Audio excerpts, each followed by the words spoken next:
I'm not bad. I'm just drawn that way. Houston, we have a problem. But why male models? Are you not entertained? Why so serious? It's alive! It's alive! The snozberry tastes like snozberry. Welcome to Film Logic, a movie podcast looking at the past, present, and future of movies and every fandom in between. We are part of the Retro Logic Network, which includes On Topic Retro, Retro Logic, and Retro Groove, and us, of course. We're not just a network but of podcasts, but we are a swell group of geeks on Discord. So I hope you do check out our Retro Logic Discord. And I am with my beautiful co-hosts. I am with Eston. Hey y'all, how are y'all doing? And I'm with Adam. Hello, it's me. Yeah. Usually I'd have fancy and fun names, but I just can't think of them. Well, that's okay. You gave us a beautiful description at the start there. Yeah. Yeah. Literally, it just slipped out. A Freudian slip. Beautiful. Yes. You know, I only speak the truth. You guys are good-looking people. Oh, well. Oh, you're dashing too. You have a face for podcasts, as my mother's would say. You're the dancer too. Like we call you Thank Magic you. Mike. Anywho, today is an exciting day for Film Logic as we are polishing up our show. And that's right, we are getting rid of all that movie talk and doing only skits. Yes. Work on our improv. Yeah, we're trying to go to Hollywood. Oh, JK, LOL. Oh, Actually, no, we are going to do deeper dives, more hardcore chats, more factual information, more deep cuts, talking about relevant movies, shows, shorts, streams. We're going to review stuff. We're going to get right to the nitty gritty. I know we like to have fun. We like to goof around. And if you're one of the 3 people who really liked us goofing around, I love you. You're beautiful. Don't ever change. And also try to convince us to go back to that. Okay, just try. yeah, exactly. Yeah. Good luck. Yeah. Anyways, let's dive right in. Mm. I have an icebreaker for you guys. Ooh, hit us. So my 3 questions I asked everybody was, what is your best adaptation from a graphic novel? So movie from a graphic novel. And notice I use graphic novel and not comic book. So we got places to go with this. Best adaptation from a book. Those things with words and no pictures. Apparently there's movies based on them. Something. Yeah. And best TV show turned into a movie. Love it. Yeah. So I'm gonna humbly not go first because I want you guys under the train. I mean, I want you guys to go first. You go first, Adam. Yeah, you. Whoa, so yeah. generous. I thank you, gentlemen. Guys, You're welcome, bud. I love this question. And I think that's this question I feel like is why I love media so much is just the crossovers, the personal interpretations and how that translates into other pieces of media. It's all great. So for me, my favorite movie adaptation of a graphic novel, my mind instantly went to this one. Your guys' suggestions are all good, but I think mine is definitely my personal favorite, and I think it's a pretty faithful adaptation. I think they nailed the casting and they nailed the visuals, and I personally I think it's the best example on the market. And it's the first Hellboy movie, the 2004 version. Sitting pretty 81% on Rotten Tomatoes, directed by the wonderful Guillermo del Toro. Um, it's it's just everything that you want Mhm. from a graphic novel interpretation. There's weird monsters, there's Nazis, there's giant guns. It's wonderfully funny. There's Ron Perlman just delivers a really grounded performance as Hellboy.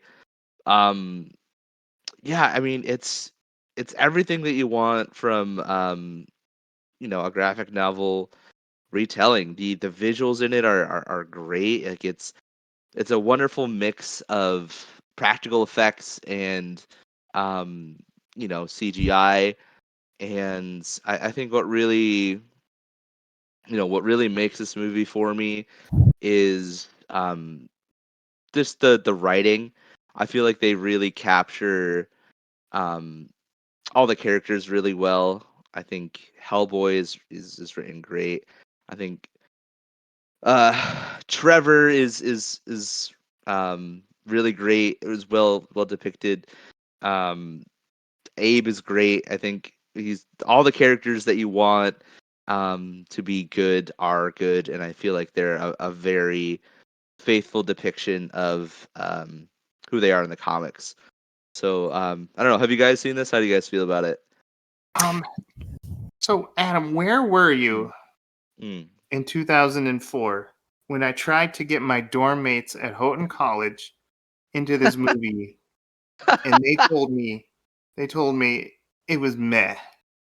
They told Oh me, wow. yeah, and They said it was meh. yeah, and they totally convinced me that like I just picked like a summer blockbuster that like was just junk food.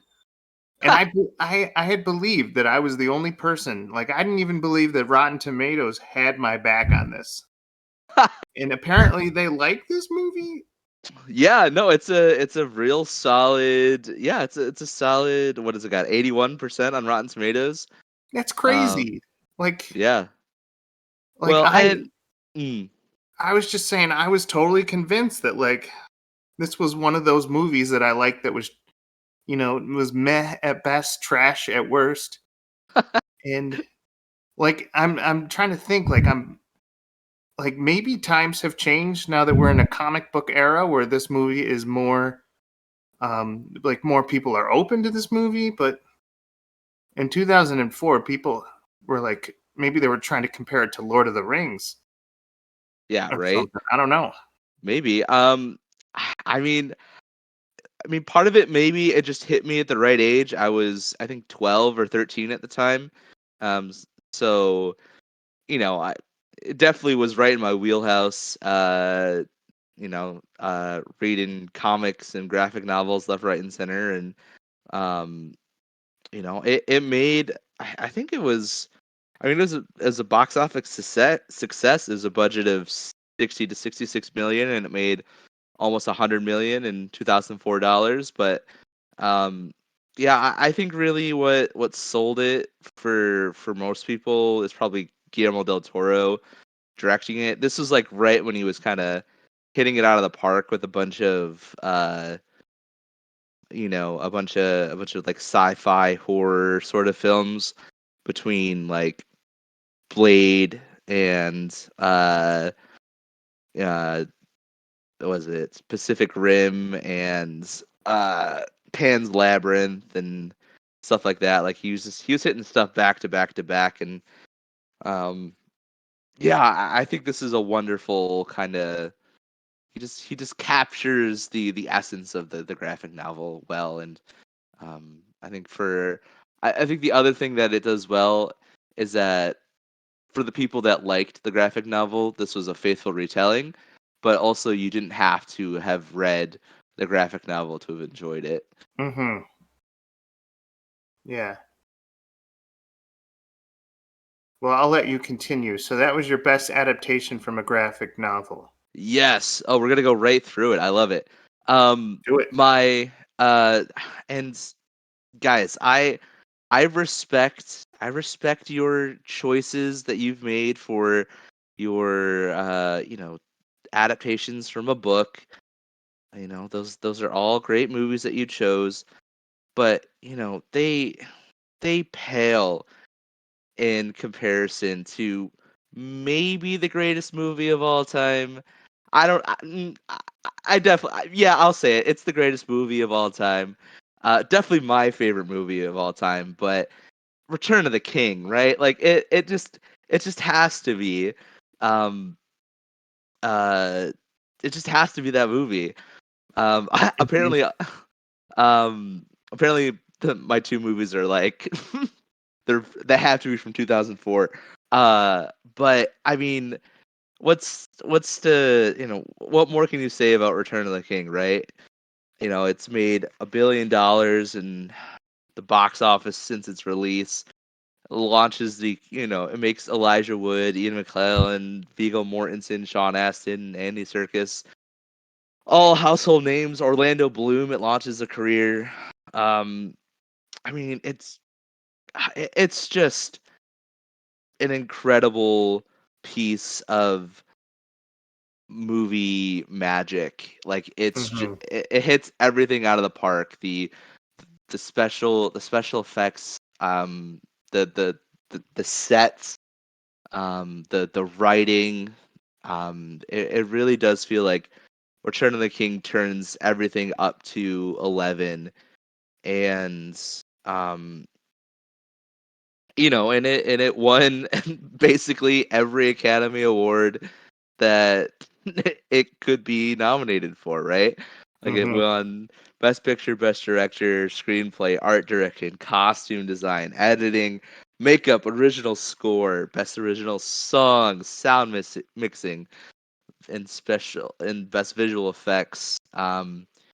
Yeah, I mean, this was also one of the first PG-13 movies I saw in theaters. I just remember seeing it with my dad on a school night actually, um, and it was one of the first times I felt as connected to an audience as much as I was connected to the movie that was happening. It was magical.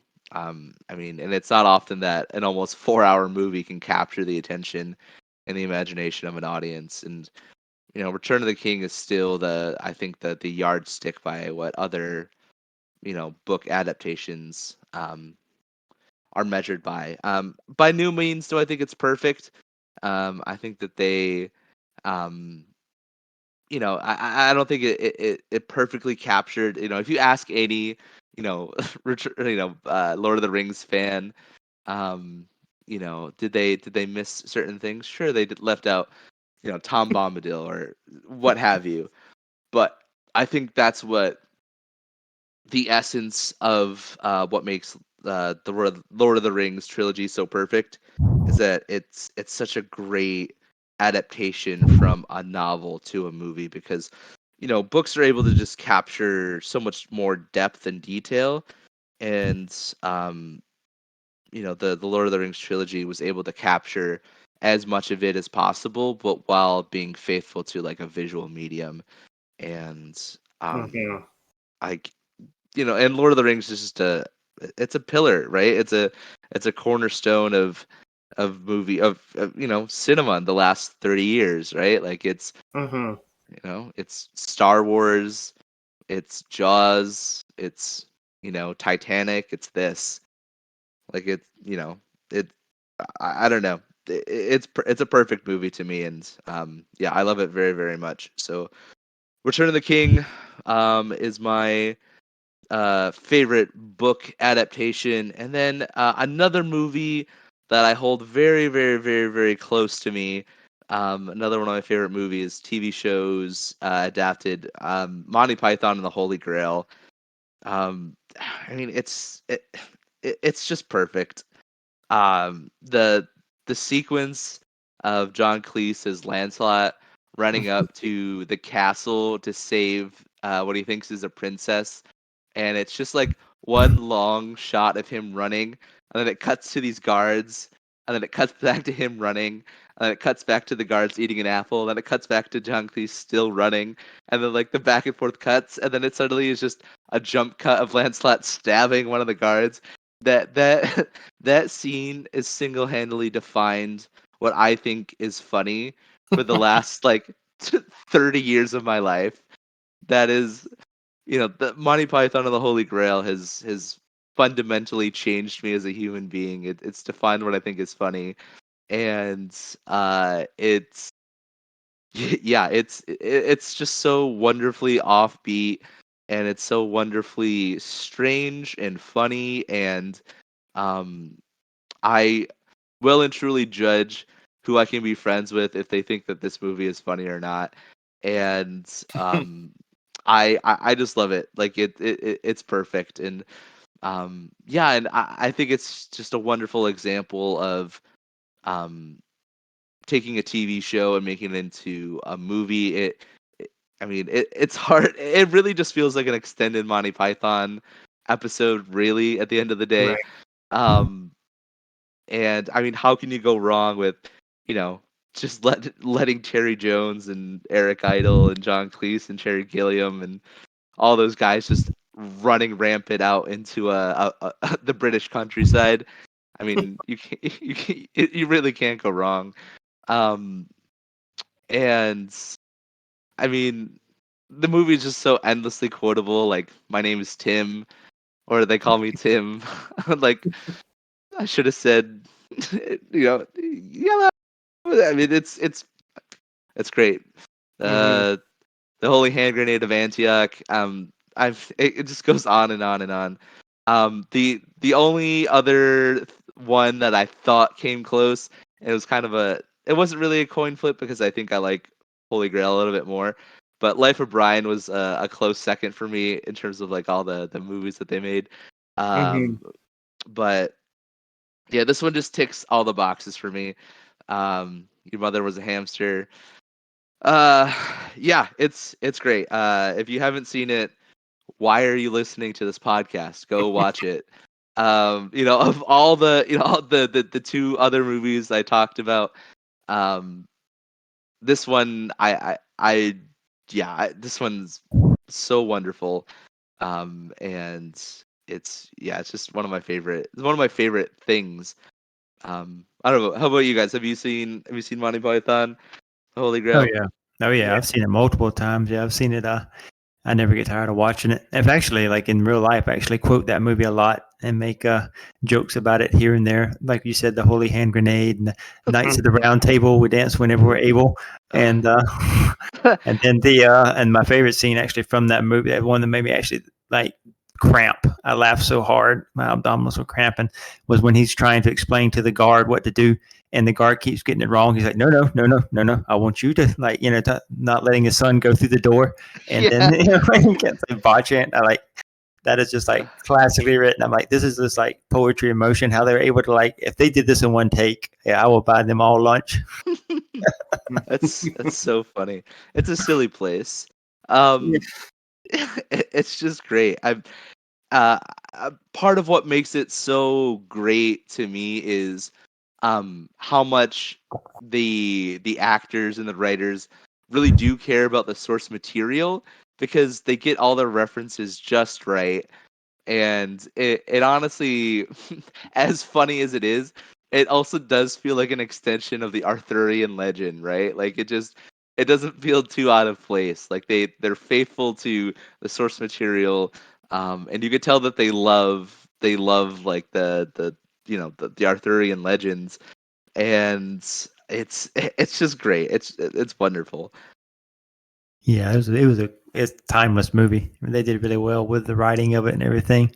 I mean, it's one of those movies that is very quotable, and it just has like it just transcends. It can go from generation to generation. People can watch it. And, the quotes can continue on with a new generation. Right. Yeah. And It was a mm, youth group staple. Like, I don't mm. even know why youth groups were okay with, like, let's read the Bible and then let's pop in this rated R movie. Like, but it happened, and Right. I mean, no it one's talks about asking, cannibalism in the movie. no one's asking for forgiveness, so it must feel right. Right. Who did Right. this? And to quote Monty Python, get on with it. So Mhm. who's next? Aston, I like your list. Can you go next? Solid.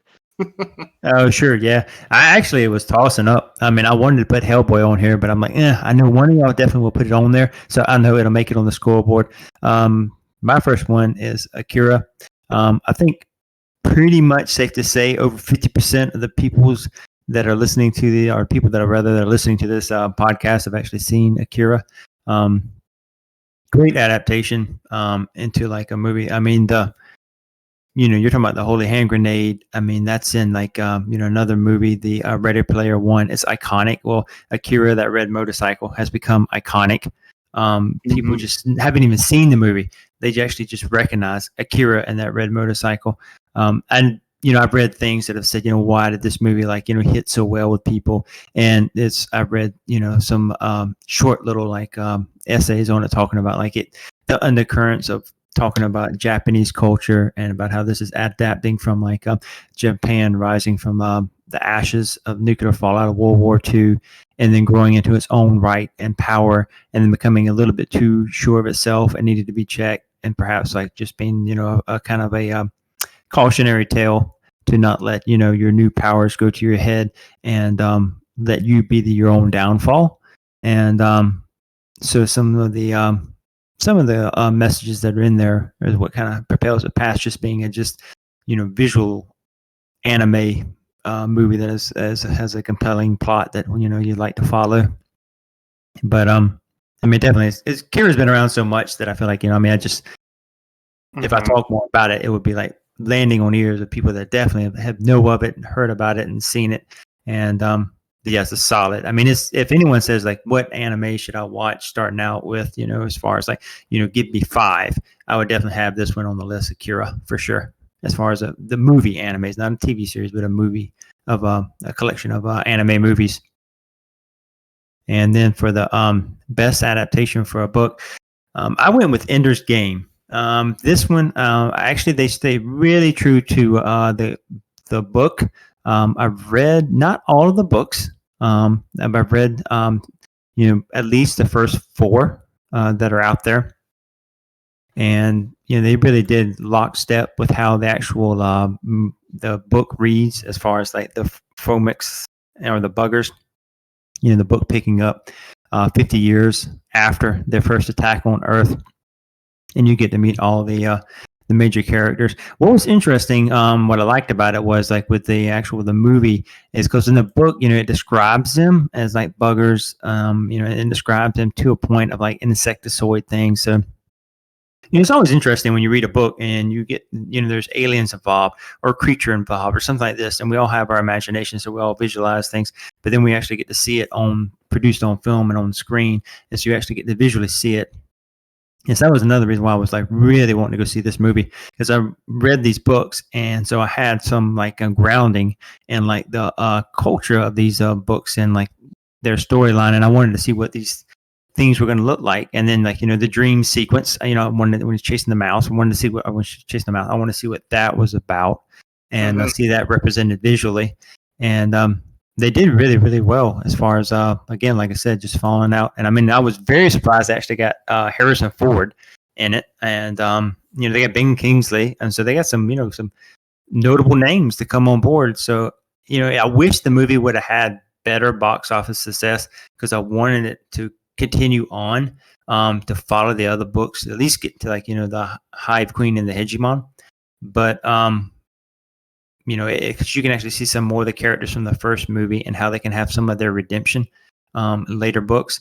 But unfortunately, not everybody reads the book and is in love with the book and wants to go see the movie. So it shows in the ticket sales. It didn't carry over into strong sales enough to greenlight part 2. I've often said that if I was actually getting into video game development, I would actually probably would be no chance I'd be able to secure it, but I'd like to secure the actual rights to these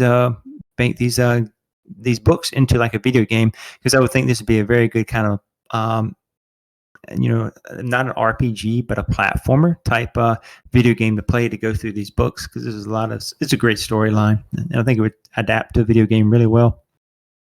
Yeah, Orson Scott Card, the author, he has some great stuff, and I am so surprised that Hollywood hasn't jumped all over his stuff. I mean, he's not as iconic as Stephen King, but he needs at least 3 more movies, just judging by his work. Yeah, I'd agree with you. I mean, I think Stephen King, I mean, I felt like for a while there, especially in the 90s, I think whatever Stephen King put pen to paper, it got green lighted into a movie. I don't know if he has some behind the deal contractual, obligations or anything going on, but yeah, a lot of stuff was getting green lighted. Dean Koontz was getting a lot of stuff green lighted, but yeah, Owen Scott Card, I would like to see more of his stuff get picked up. Mm-hmm. And then, I mean, yeah, go ahead. Unfortunately, I think it's, I think it came out a little too early. I don't know if audiences were necessarily quite ready for it. I think if it came out post Dune, people would be more interested. I don't know. Yeah, it's for those that love the book. I think that they enjoy Ender's Game as a movie.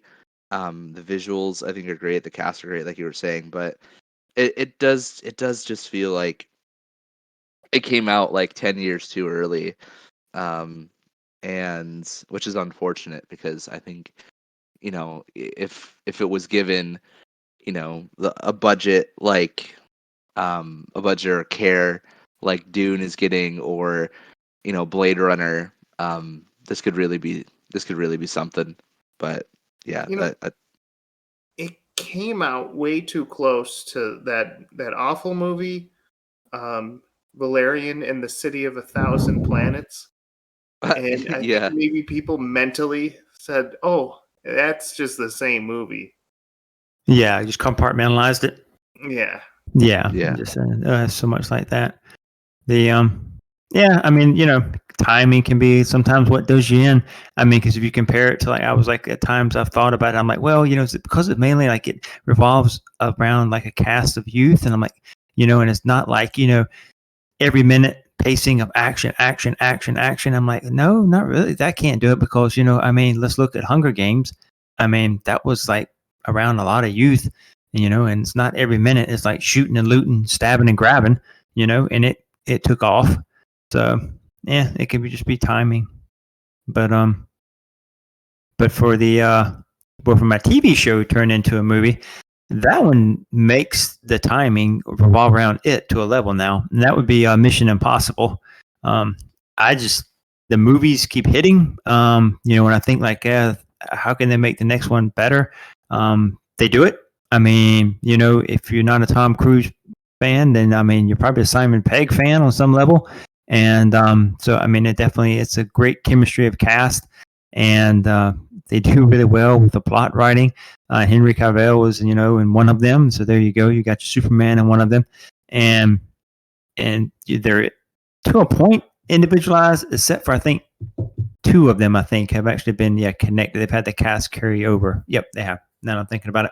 And, but they've really done really, really well with it. I think the first one, when I first saw the first one, I thought, it's good. And, and I was like, okay, it's got some weakness to it. I'm not sure this might just be just a one-off. But when they came out with the second one, and one of my, I love this director, John Woo took over. Woo. Yeah, I was like, oh, this is so good. I have seen the second one. I quit probably counting after like 15 or 20 times.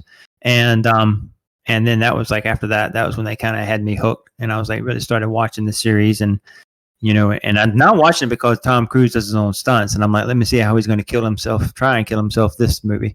I mean, it's just props for that, for trying to be authenticity on the screen. But I mean, just the storyline's really good. The action sequences are really good. You got if you're a box checker, you got your car chases. You got your foot chases, you've got your gunfire exchange, you've got your twist in the plot line. Yeah, I mean, you got like your heck, you even got your doppelgangers, and you've got your who's who being revealed as they rip off the mask. And so it is just it's getting to a point now where probably everybody may have, if they're a fan of the series, may have their favorites. And mine, I would probably again hold 2 pretty high up there. But again, it's really great. adaptation.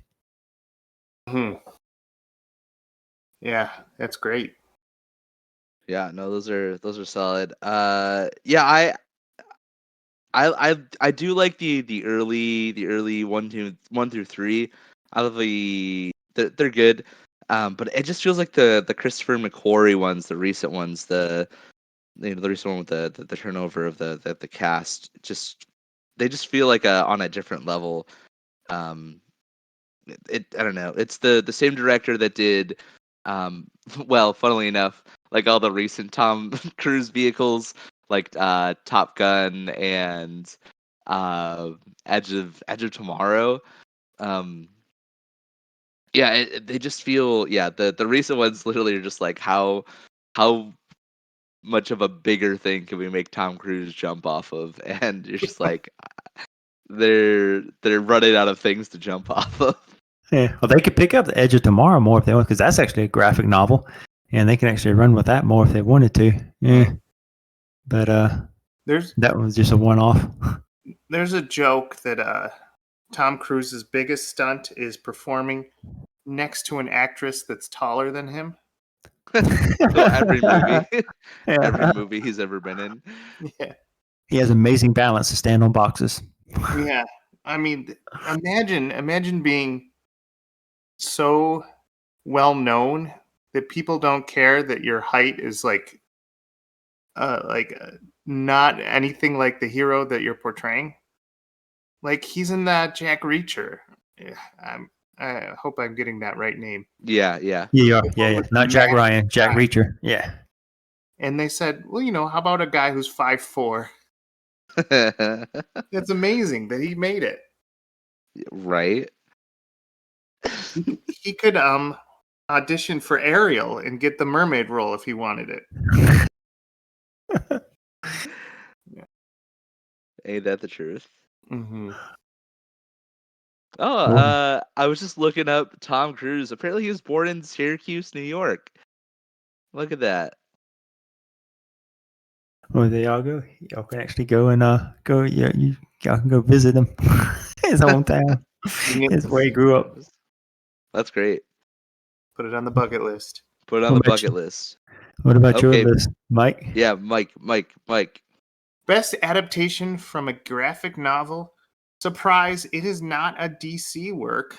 I know you're thinking Mike's going to pick something from Justice League or Batman or something. But actually, before I read the comic book, Road to Perdition came out in theaters, and my choice was either like the very serious Road to Perdition movie or that Dana Carvey movie, Master of Disguise. Ha! Those are the choices, and I am so glad I picked Road to Perdition. Hmm. Like this was in an era where Tom Cruise could do, or not Tom Cruise. You got him on your mind now.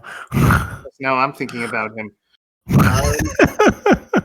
Help me out here. Who isn't? Sorry, what? Oh, What do you look? Tom What do you Hanks. look? Tom Oh, Hanks. oh yeah. Tom Hanks could do no wrong. Early 2000s. He was portrayed as like a hard assassin, which the movie world can't see him like that anymore. Like now he's like a soft grandpa or a grumpy grandpa. But, in the early 2000s, he could play like this no nonsense assassin that just kills you in cold blood. And, if they tried to remake that movie now, and you tried to say, oh, what about Tom Hanks? You'd get laughed out of the studio, but it worked. And, I'm so glad it was Tom Hanks because he's got that like, I'm a really good dad, but also I'm a very serious actor. And, I can, I look really good with a gun. Yeah. So, so I see this movie and, it's beautiful. It's got a beautiful soundtrack full of Irish jig music and, it's got some exciting gun scenes. And then I go into the black and white comic book and there's barely any dialogue in the graphic novel. It's all telling stories with actions and frames, and I was really impressed with that. Um, the graphic novel is actually a little bit more violent than the movie, which I'm okay with, but they get the same point across. So I have to say, like, dollars for donuts, Road to Perdition, the movie and the graphic novel, they're both shaking hands, they're both hugging it out, and it works. So I actually put Yeah. Road to Perdition like in my special top 1 movies, just because I really like how smooth, how simple, and how articulate it is. Mm, for sure. For sure. I Okay. mean, yeah, it's great. Yeah, it's a good one. I was actually surprised that you didn't put Scott Pilgrim vs. the World. I know that's I one of was too. your Yeah, I was thinking that's I what he know was going to write. it's one of your favorites. That and Watchmen. I know that that's a Well, favorite for you. Watchmen, I had my eyes closed through most of the bad scenes. Fair. Fair. Scott Pilgrim, you can't put Michael Cera, his genius, into a graphic novel. There's too much disparity between the book and the movie. I love the Yeah. movie so much, and I enjoy the book, but not for the same reasons. Yeah, So, for sure. No, Road, I'm totally aboard. yeah. Um, so best adaptation from a book. I know. I was like, someone's going to pick Lord of the Rings, and that's cool. But let me take you back to early 2000s again, when you know when as a family that had siblings that were homeschooled, we rejoiced whenever Harry Potter had competition. So for the first 3 years, it was Lord of the Rings competing against Harry Potter, Well, and my blowing it out of the water. yeah, my homeschool family, we rejoiced. We made sacrifices, and then we were afraid because they ran out of Lord of the Rings. And then Chronicles of Narnia decided to come out. And this is the one that really hit me, because I remember in 3rd grade, my 3rd grade teacher reading this book to the class. So it had some special meaning to me. So when I actually saw the movie, I was actually very surprised that there wasn't anything really that they changed. It pretty much follows beat for beat. And it's got my 2 favorite themes, like World War II and, large animal beasts fighting in wars. And Liam Neeson. Yeah, and Liam Neeson. And Yeah. so, I really like how they portrayed Aslan. They portrayed the villain.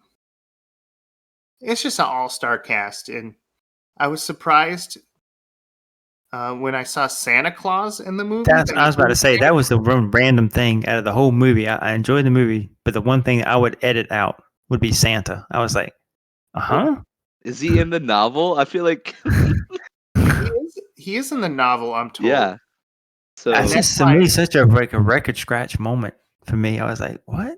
Okay, I'll go with it. But and then shortly after Santa comes, the introduction of like, yeah, our main villain. But I'm just like, I don't know if they were just trying to make a dichotomy there or what. But I don't know. I was just like, I was just caught off guard by Santa showing up, because I just didn't really see that him appearing in this world. But still a great movie. Not taken away from the movie. That would just be the one thing that the caveat I would have like edited out. I would have said, I appreciate it, but yeah, no Santa.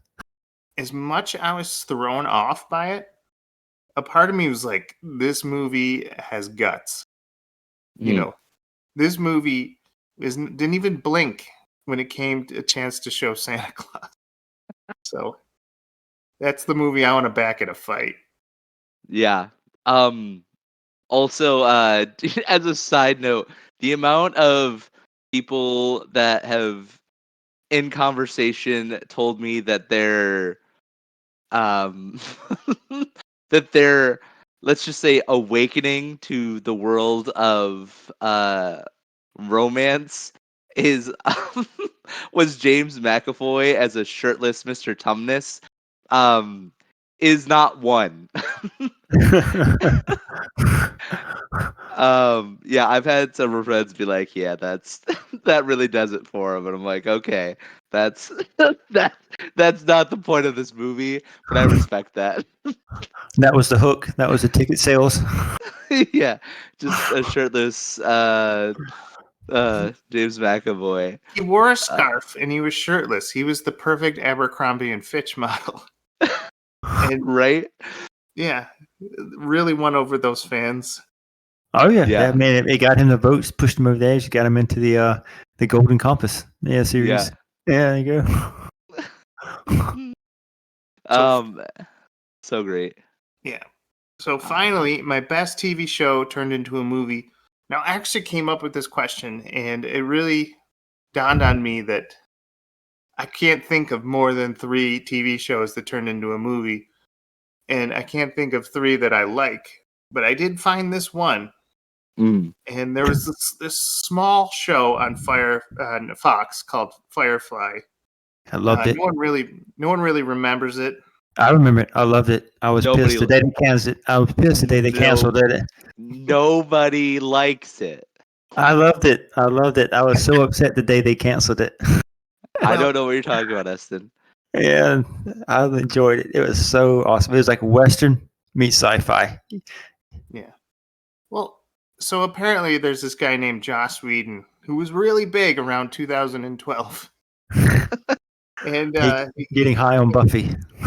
he fell off the planet after he did this weird Superman movie, aka Justice League. But when he back when he made Serenity, he was also knocking things out of the park.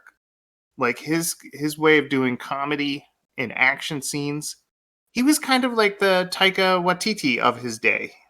Sure. Like I really think that Taika really dethroned him, and now we think that they're the same people, but they're really not. But back when it was cool to like Joss Whedon, he was in charge of the Firefly show, and then he made Serenity.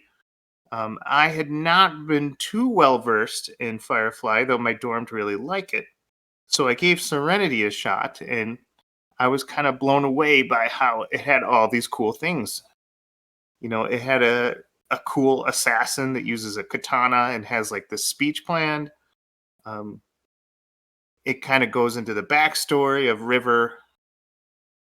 And, beat for beat, it was just a lot of fun. It was a great movie, yeah. It was a little bit off, a little bit out of sync with the TV show, slightly from what the characters were kind of like, the story arcs in the TV show. But yeah, just as a movie though alone, though, Serenity, it was really a good movie. Yeah, and it was did well with it was the Reavers and stuff like that. So it was good pacing throughout the movie too. In today's movie days, they try to make everything more complicated than it was. And I just really appreciated that Joss Whedon tried to make things less complicated in his movies. Like, you could really tell that all he cared about was fun. Yeah, right. A lot of the cast have actually tried to revive it.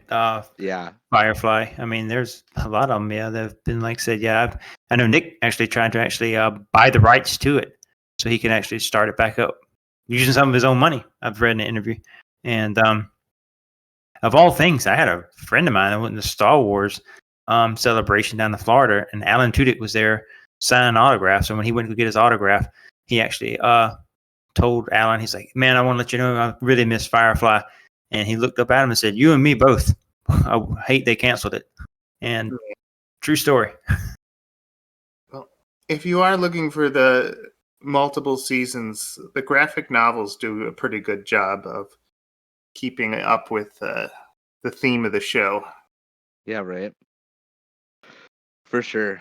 And I just think it's funny that of all the actors and stuff in these this TV show and movie, that the one that went on to have the most successful career is Alan Tudyk, which is just so funny to me because I just felt like his character was just deeply unlikable. And which I mean probably is why he's doing such a great job in other projects. But um, yeah, it's great. I mean it definitely feels like Serenity and Firefly are must watch for geek culture, and Hmm. yeah, for sure. I mean, when you think of TV shows into movies, I really think of this is one of the big three. The Serenity. I think the other one is you have to talk about Star Trek, and I think the third one that you have to then talk about is Mission Impossible. I think those are the three. Those are the three really big ones, and um, yeah, no, I totally agree. Serenity is, and I like Serenity more. I feel like it's less pretentious than Firefly, if that makes sense. Like it's I don't know. I personally I had a hard time watching Firefly. It's just I don't know. I it was just a hard watch for me. I understand why people like it. It's just a little weird for me. I like Westworld a little bit more. But I think Serenity is great because I think it's more contained. You could get through it, and yeah, I think this is really great, and people should give it a chance. It was hard for me to see where Serenity fit into the timeline because when I Yeah. was watching it, I had no idea that it was looking at the past.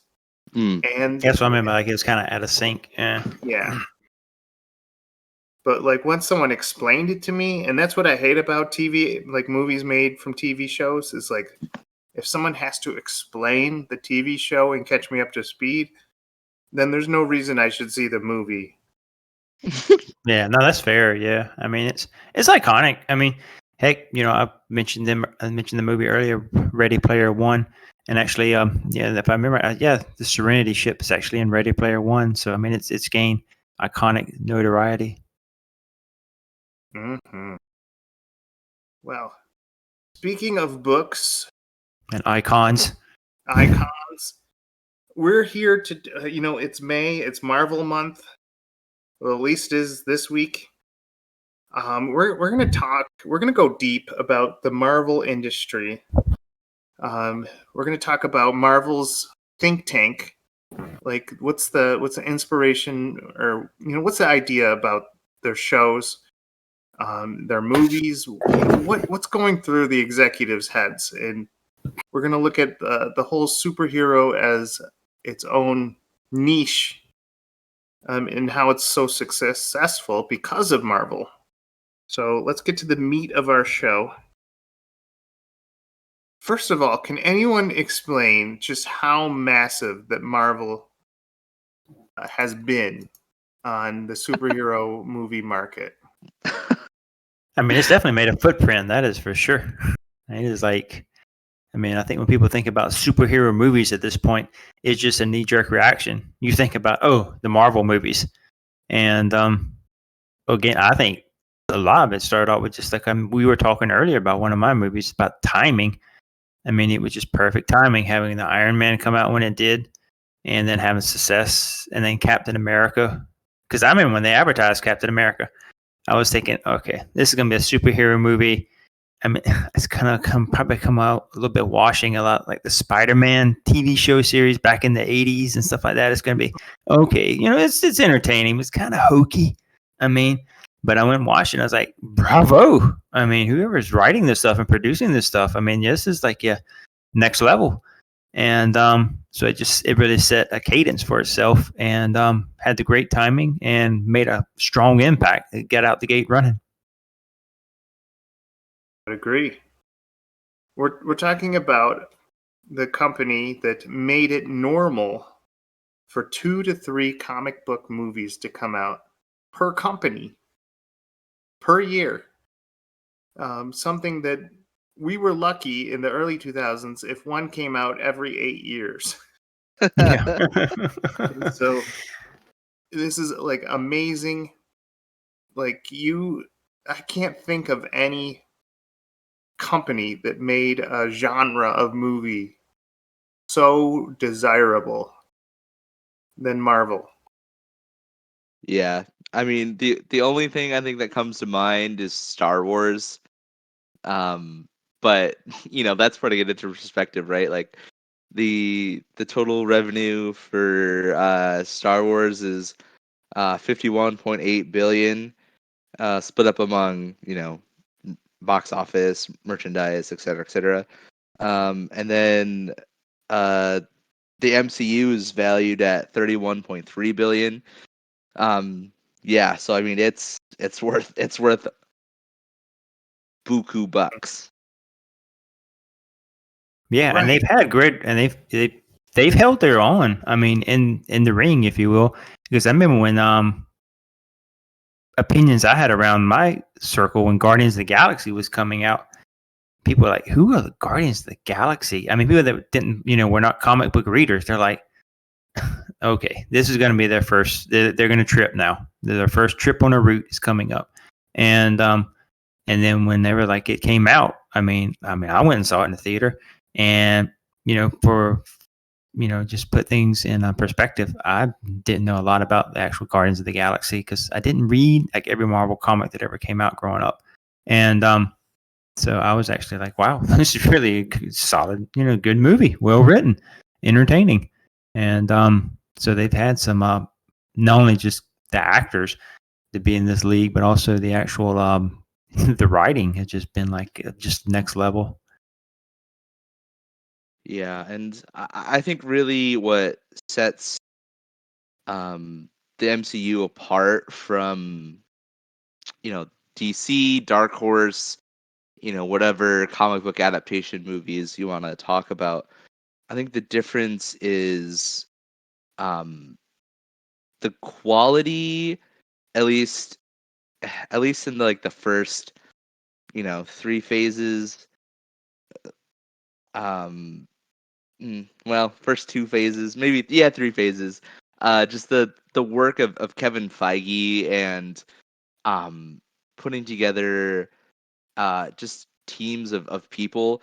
And I think that when you talk about the NCCU, you have to talk about three things. I think the first is that you have to talk about the casting. I think the casting was really brilliant, at least in the first three phases, of taking actors that were relatively unknown and showing a lot of promise and putting them into promising roles. Like Robert Downey Jr., of course, like right now, he's the top of the world, right? Like he's, when people think of a movie star, they think of Robert Downey Jr., but he was not that when Iron Man came out, right? Like that was not who he was. Chris Evans was not a household name. Scarlett Johansson, she did a bunch of rom-coms, not a household name. Um, and Kevin Feige took these actors and he saw them for bigger than the sum of their parts, and they just had the charisma to carry. I mean, it felt like everyone they picked in the phase 1 and 2 movies for leads were just out of the park. Chadwick Boseman, um, Chris Evans. They even took like a floundering Hulk IP and they salvaged it with Mark Ruffalo. And really took these people into household names. And then also they took this. I think the second thing you then have to talk about is Kevin Feige's decision to pick directors that were talented but were still able to be controlled by a studio. Um, you know, Relative unknowns like Jon Favreau had done just what Chef before this. Mm-hmm. So like Jon Favreau was like a relative new face. Same thing with James Gunn isn't who he is now. Then the Russo brothers aren't who they are now. Then so yeah, so I think then the third thing is that they really nailed, I think, the writing, and they kind of stayed away from they just really found a formula that worked for audiences, and I really feel like they really kind of honed in on it in the first three phases before it kind of became like a running joke, like MCU dialogue. Um, in writing, but I think that they kind of really nailed it. And they let their actors kind of really shine, and yeah, so I think that's why there's such an iron grip, and I yes, because I think they just had such a strong showing in the first phases 1, 2, and 3. Yeah, and I think too, what helped out that grip too was the fact that they, I mean, you named all those directors, and also while they're all doing their own directing, their own individual movies, realizing, okay, I want to make a name for myself too, although I'm under the Marvel umbrella, and I want to still put my product out and let people know, okay, this is, my product and this is going to be associated with me. At the same time, they're a part of the bigger picture and making all of this fit together, because at some point parts A, B, C, and D all have to merge for this one big movie where we get everybody together under the one roof. Okay, now let's all part ways, and now let's all come back together under the one roof. And so there's story arcs involved in that, and so the fact that they can kind of like storyboard that large of a universe and have things sync so well that they come together and work for like the Avengers movies and like Captain America Civil War and stuff like that. So it is I mean, that's just that's bravo to be able to kind of like make those lines transcend and go divergent, go do your thing for a little bit, but remember you got to kind of keep it coming back, and we got to hit that mark, and they hit the mark. Mm-hmm. Yeah. I like to look at the impact that Marvel made, and it forced every other industry to like follow suit. Like, action movies weren't really that like hilarious before Marvel came on board, and now everyone's action movie leads at least 3 jokes per scene.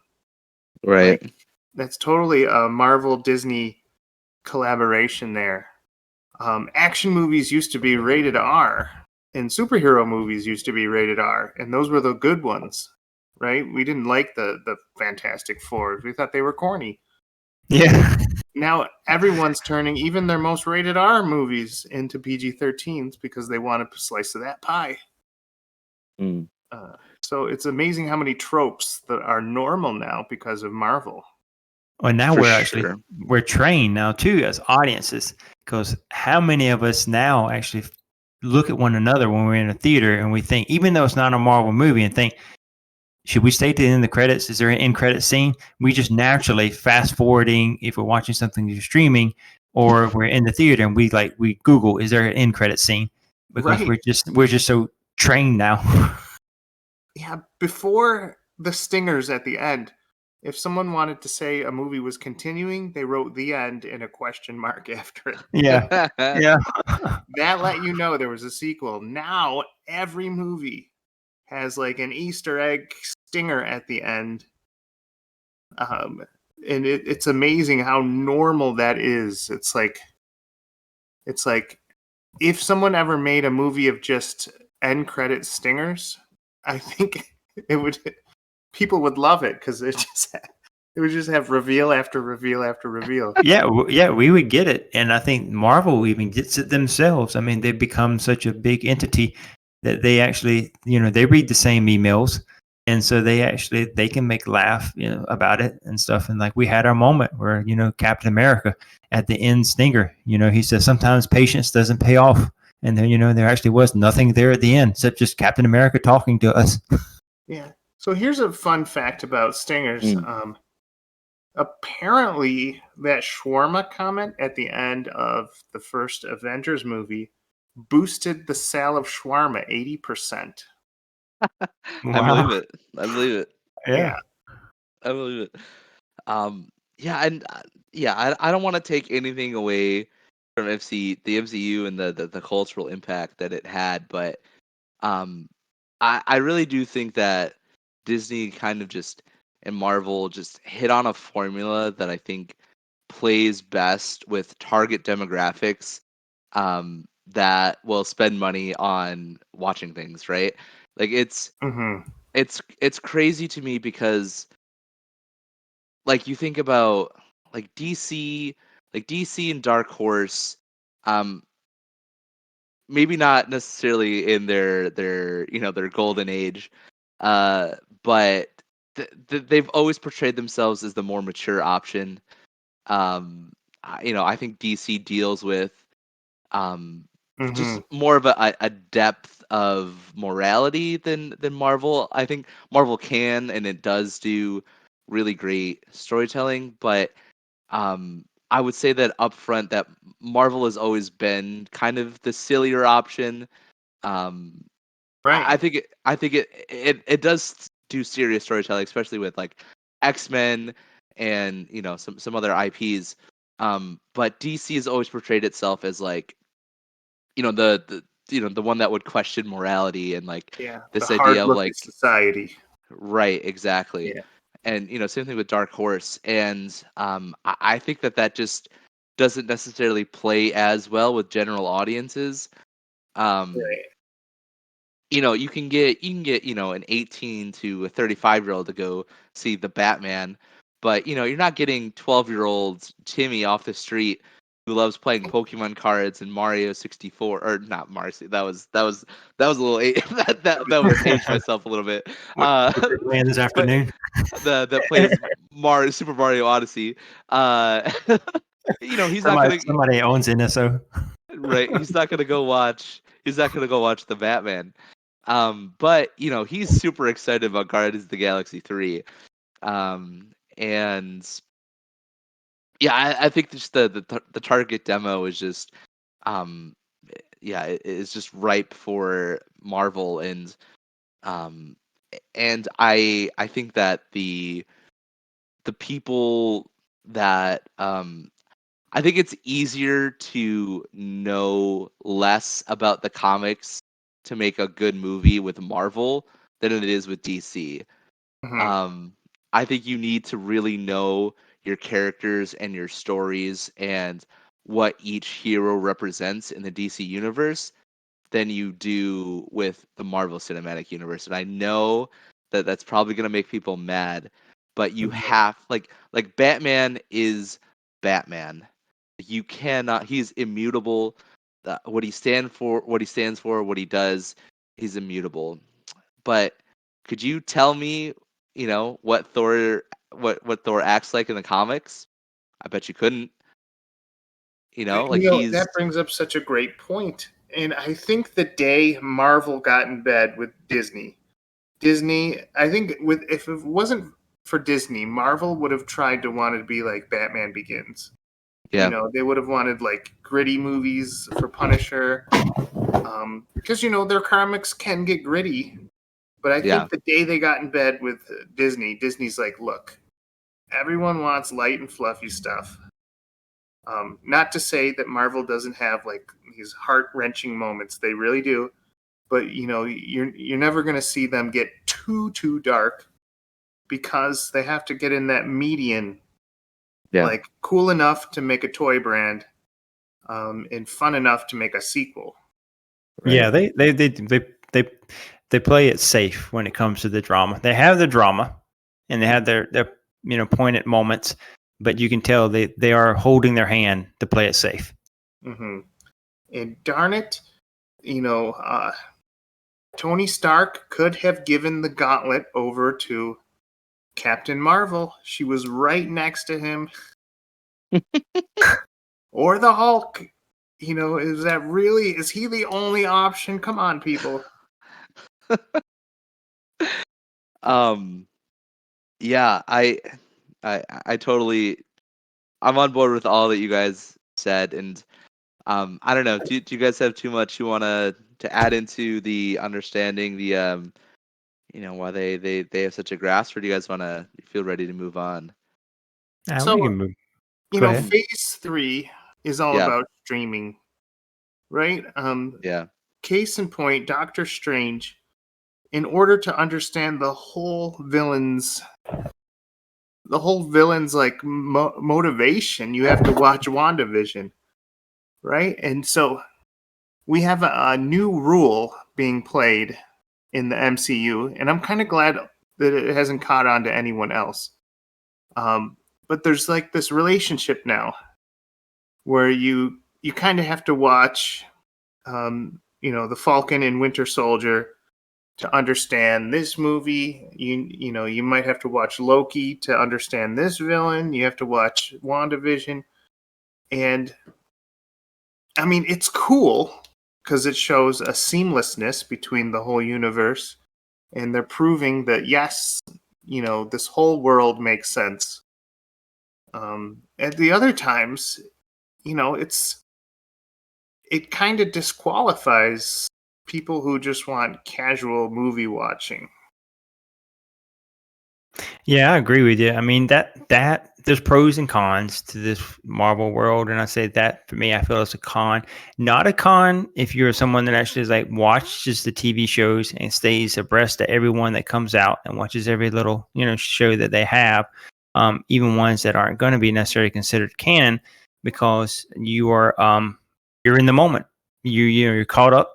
You've read everything you needed to read, so you know exactly what references mean, what winks are being added, what that wink means, and so you can grasp it and you can understand it. And that's why, like when we watched, the Doctor Strange Multiverse, I was rather lost in it because I was going into it thinking it was going to be like the Doctor Strange movie like I saw prior. The character establishment movie to a level. I realize you're not going to establish his character. I mean, yeah, granted, that's said. But I mean, I thought it was going to be on the same kind of like caliber, and what Sam Raimi did caught me off guard.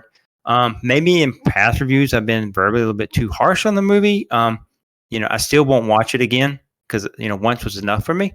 But I will say that, like, as far as I had a lot of people factually tell me, oh, you should have watched WandaVision, then you would have understood a lot more. I had that said to me so much that it kind of made me feel like, okay, maybe a little bit like, I'm not necessarily having Marvel burnout, but maybe I'm by the mission of me not being able to be able to sit down and watch every TV show that's put out there, Marvel is moving away from me. Right. And, we've spoken about this before.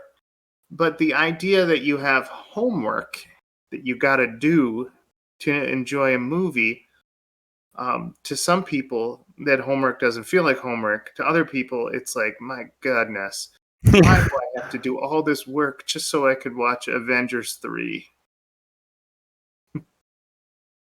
Yeah, and I, as far as the, I'm glad the TV shows are there and they can explore things. It gives a platform on Disney Plus for them to explore minor stories or do more character development or enrichment that you can't do on a big screen. And it allows you many episodes out by being a TV show that you can actually pace it and dissect what story arc you want to do in this, character enrichment. However, if you, like you just said, I mean, if you're not willing to go along with that homework and sacrifice your time, if you will, or if you're enjoying it, it's not sacrificing it. But I mean, if you don't have the time, it is somewhat of a sacrifice of time to sit down and watch all this just so you can have the payoff, which, like, okay, I can go into this next movie and I can enjoy it just as much as the person sitting next to me and not feel like I have to have things explained to me after the movie. Oh, okay, now I understand. And and that, I mean, I wish that they would just do a little bit more kind of even playing field for that. So if you watch those TV shows, it's more of optional and you can enjoy it and take it for what it's worth. But if you go into the next movie, then there might be total count 15 minutes where you might be like, oh, I would have got that more if I watched the TV show, but not the main upending story arc. Mm-hmm. One thing I've often wondered is living in the Marvel universe is a nightmare. Every week, like, reality is threatened. Not like one building blows up, but like all of life on Earth is like in jeopardy. And like to people living just like in a major city, that must be a nightmare. Like there must be so many counselors in the like PTSD counselors. Yeah. But now you understand why, probably at the end of the Avengers movie, why they probably, when they were having their shawarma, why none of them were actually saying anything. They were just sitting there quietly eating. Right. And now that we have like 4 movies a year, Like, as a normal citizen of Earth, that's 4 times the whole universe and fabric of reality was threatened. That's awful. Like, no one can live in a world like that. They're all gonna be alcoholics. I know. Oh man. Yeah, I don't know. I don't want to I don't want to yuck anyone's yum. I don't want to rain on people's parade, but um man, I'm just going to say it. And hey, I'll take the flack. I'll take the flack for it. I really didn't think that WandaVision was that good. And I don't really think it made a difference if you saw it or not, if you saw Doctor Strange. I think they explained it perfectly well in Doctor Strange. Yeah, they didn't want to leave you out in the cold. And I also don't think that I think there's maybe like 3 Marvel TV shows that are worth watching. uh Loki being one of them, Punisher being the other, and Daredevil being the third. Like I don't think any other Marvel TV show has been worth my time to watch. Um Mm. uh I don't know. I don't know. It's gonna put me in some hot water. But I also think that it's part of it is also I think the TV shows are emblematic of the problem that we're seeing with Marvel fatigue now, and Mhm. especially into kind of what you saw in the end of phase 3 into phase 4. Like if we look at all the movies that came out in phase 4, most of them weren't that great. Like Black Widow wasn't good. Shang-Chi was great. Eternals was bad. Spider-Man No Way Home was good. Doctor Strange the Multiverse of Madness, it's okay. Thor Love and Thunder wasn't great.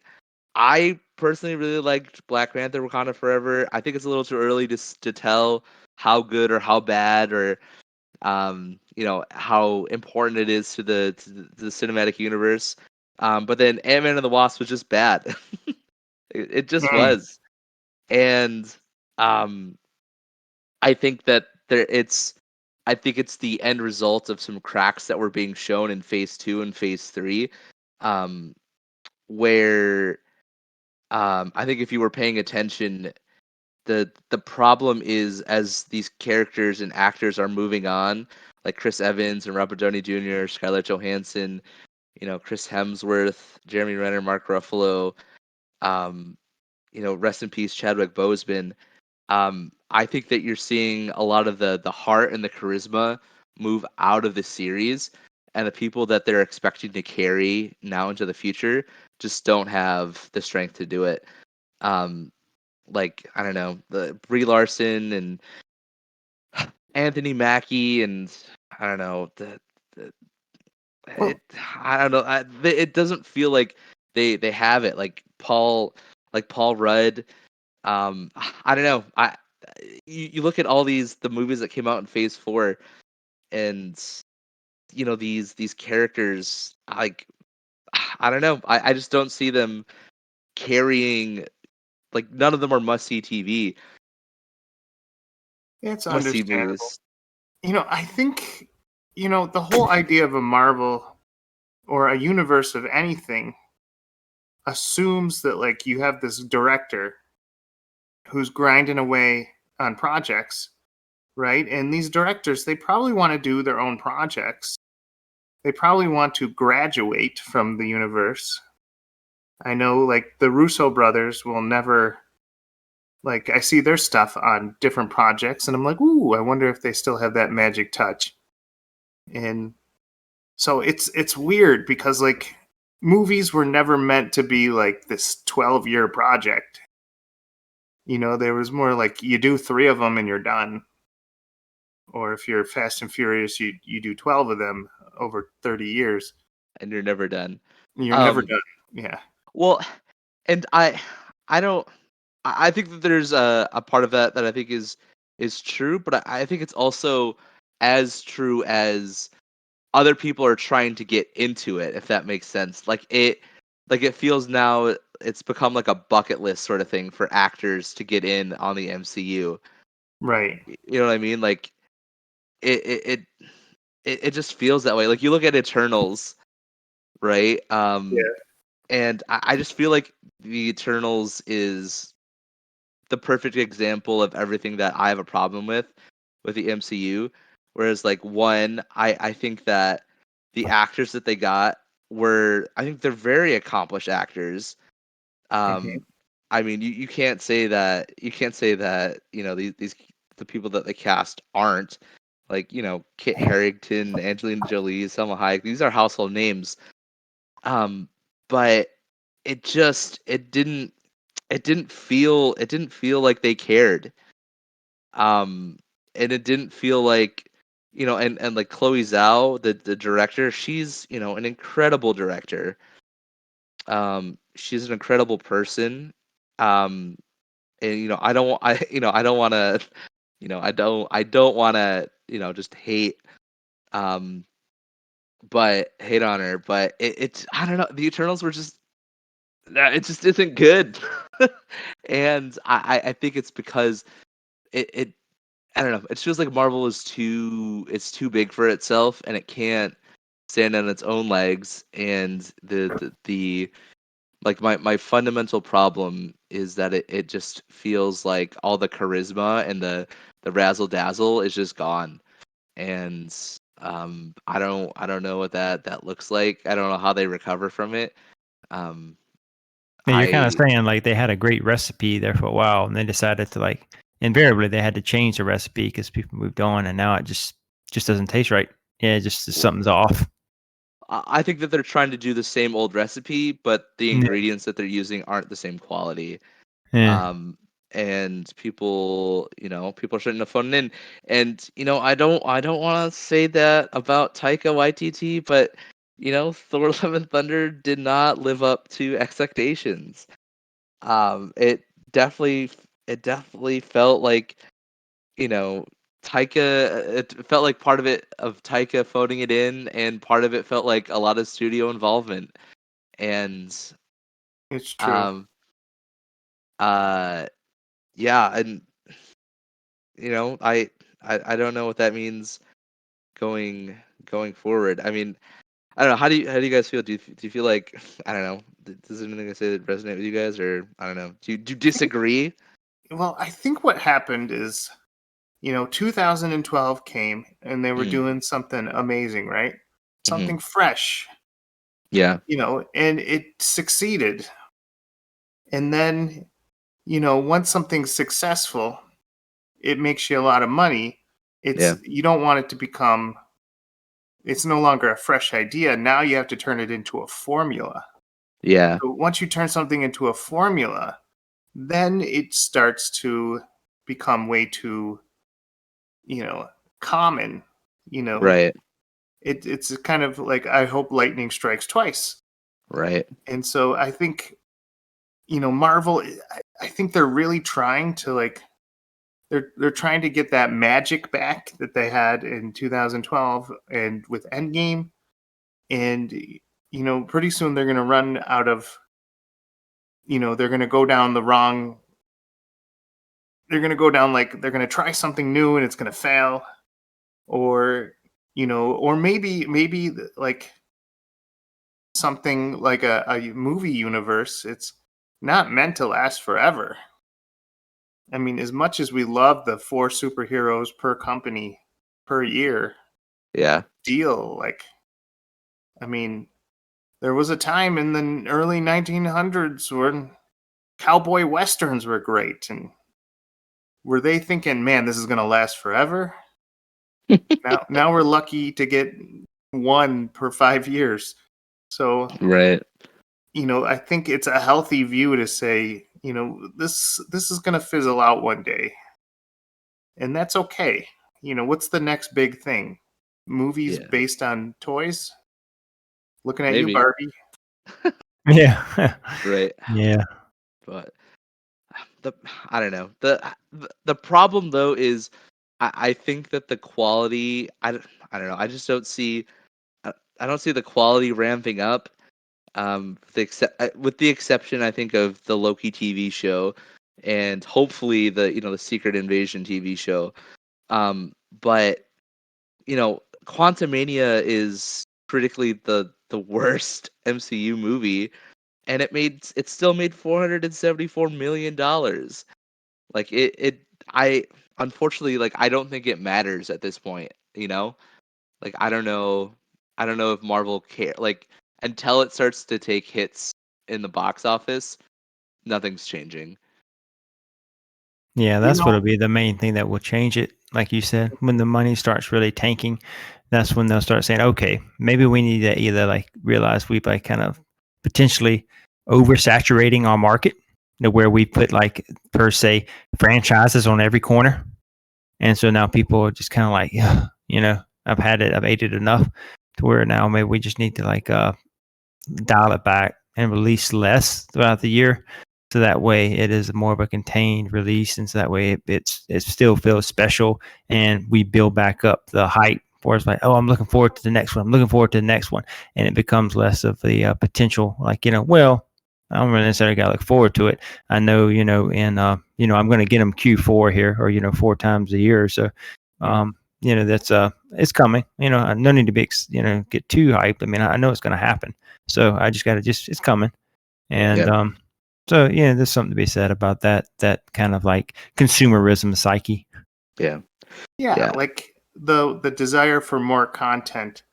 Like there was a time when we had to wait 4 years for a new Star Wars, and that was okay. And then we had to wait 15 years for a new Star Wars. Now we just wait a month and there's a new series. So everything that makes a consumer smile immediately turns into a new script, a new like $1 million project. And it's getting churned out month after month, and It's hard to sustain quality when you're doing that because you either you have a lot of Overwatch to make sure the quality is always there on these multiple projects, or you're so busy that all you care about is the Benjamins. So you're just like, all right, well, no, as long as we got the money coming in, just do what you want to do. Just put butts in seats. Yeah. Yeah, and for me, I think it's that my two closing thoughts are, one, for the people that disagree with me, one, who would you say now is the face of the franchise, right? I know before you would point to RDJ easily. Now, and he carried it with perfectly. Now, I don't know. I don't think I don't think there's anybody that fills that void. And yeah, so I don't know. I don't think that there's any actor or actress that has stepped into that, and I don't think that there's anybody that is charismatic enough to carry it. And I think that that's showing in the quality of the films that we're seeing and the TV shows that we're seeing. And secondly, that my question then is like, is it too much? And I think it is. I think there's too much to care.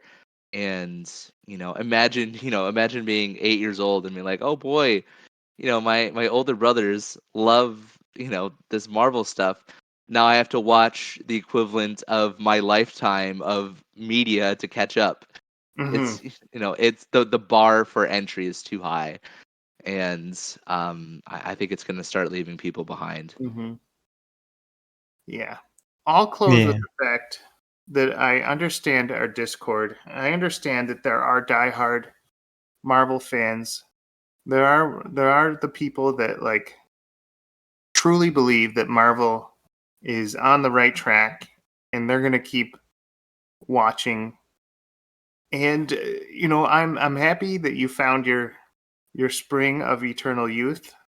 Um, and I hate to say it, but like I know I'm part of the minority, but like this minority is growing a little bit more every day, where people are like, I used to follow all that Marvel stuff, and then I saw the cost, and once you kind of weigh in the cost, you're like, it's better to have loved and lost than to Never loved Never it loved all. it all. Yeah. Yeah, and Yeah. I do also want to say that I know I probably said a lot of haters. I hated on Marvel, but I also have tickets for opening night for Guardians of the Galaxy Volume 2. So I at my heart I am a fan, and I just want it to be good. Right. And Yeah, I I'm was a gonna say, Disney Plus survivor. Do you think, or a Disney Plus subscriber? Do you think I'm there for the Disney shows? No. yeah, Um, that's like for me, like closing thing I'd say is just like, I mean, I'm actually in a Marvel universe draft. And so I mean, I'm obviously I'm a Marvel fan. Yeah, I don't have Marvel burnout per se. I've gotten to a point now where just because of time, I do cherry pick which Marvel movies I go and watch, or what Marvel shows I try and do catch. I mean, I've been very lax when trying to catch the Marvel shows, but yes, I want to see the new Guardians of the Galaxy. Definitely want to see that one. And part of two for me, as far as like with the Marvel TV shows, yeah, I'm a Disney Plus subscriber. I'm getting a lot of interference and trying to watch it because when my time comes and I'm like, well, there's, I want to watch this, or do I want to watch something Star Wars? I'm I'm not going to make any apologies. I am who I am. I mean, when it comes to Marvel or Star Wars, my blood runs the Star Wars much more any day of the week. And so I'm going to watch my Star Wars shows and before I watch my Marvel shows. So that's why the Marvel stuff falls off by the side. But for people that do keep up with it, I appreciate y'all wholeheartedly, because I will rely upon y'all as a wealth of information to catch me up to speed on things. And so I want to say definitely thank y'all for watching it, because I will be that person that will come up to you and be asking questions to fill me in. Absolutely. Yeah. And as much flack as we give it, we are talking about the company that is doing it the best. So No doubt. yeah, Yeah. like it's not like we're saying, oh, but DC is totally killing them. Yeah. Yeah. I mean, there are strengths and weaknesses, but if you follow the money, Marvel's winning, and hand over foot, yeah, Oh yeah. Yeah. Definitely. It is. hand over Yeah. fist. Sorry, not Yeah. foot. What was I thinking? and, 90% of us have a Disney Plus account Mm. for Star Wars and Marvel. Like, we're not there to get like Cheetah Girls reunion. No offense if you are, but you're in the minority. I mean, Peter and Wendy probably is a great movie, but that's not what justifies the $13 a month. So, Okay. anyways, great new format, guys. Love it. Yeah, I appreciate it. Yeah, definitely. Thank you all for listening in for our show as we talked about Marvel, and hopefully you agree with some of what we said, and if if you didn't agree with things we said, then you can reach out, connect with us. We're on the Discords, on the RetroLogic Discord for one. Reach out and catch a lot of us on there. I go by the handle Solo Something, so if you want to say your piece, we welcome it. I definitely know everyone has their opinion, and everyone's opinions are valid. So definitely, we have asked for your feedback on that, and asked for your feedback actually on the show, the new format and anything like that. Any feedback, if you want to give negative feedback, welcome that. We just ask that it be in a critical format, so that actually something more than just like these guys suck. We just ask, definitely something that we can use and discuss and build off of. Yeah. Yeah. Like, if you're not part of our Discord, there's a lot of great conversations on the RetroLogic Discord, and people are always talking about movies in our Film Logic channel, about movies they want to see, things they want to get all excited about. So, bring your conversations over to there. We'd love to have you. Links will be in the description. We should also thank Tim, who is a ghost. He's our angel investor. You might have remembered him from the first previous episodes of Film Logic, but he helped us a lot with the format of this show. So if you like it, thank him. If you hate it, It's our fault, not his. it's Yes. I wasn't gonna go there, but I guess the cat's out of the bag. Yeah. He told us that specifically. He says if Yeah. it's successful, then make sure you stamp my name on everything. If it fails, make sure that you guys are full aware that you are gonna have the responsibility of that. So yeah, we know how it's gonna fall out. So please go back and leave multiple positive reviews and multiple things that you love about this new format. For our jobs are on the line. And if you haven't rated us on, I don't know, Apple or any of those ones, we would love it if you do it. Who knows, your review might bump us from our 20 listens per week to 21 listens per week. You might have that kind of impact on us. We'd love it. But anyways, be honest and truthful. We'll see you again. See you again in 2 weeks as we talk about. I said at the beginning of the month or the beginning of the episode that it's Marvel May. Should we continue this trend going through May, guys? I think for the next one, maybe we should think about doing a Mando May. I want to talk about Mandalorian. Oh, Yeah, I'm dying to interesting. talk about. Star Wars. I'm dying to Star talk about Wars. Mandalorian. Crap! I have homework. We'll figure it out. We'll figure it out. We'll figure it out. Okay. Come see me. I'll get you caught up to speed, Mike. Okay, great. Anyways, thank you for listening. My name is Mike. I'm Adam. I'm Eston. And thank you for listening to Film Logic. Pew. Night.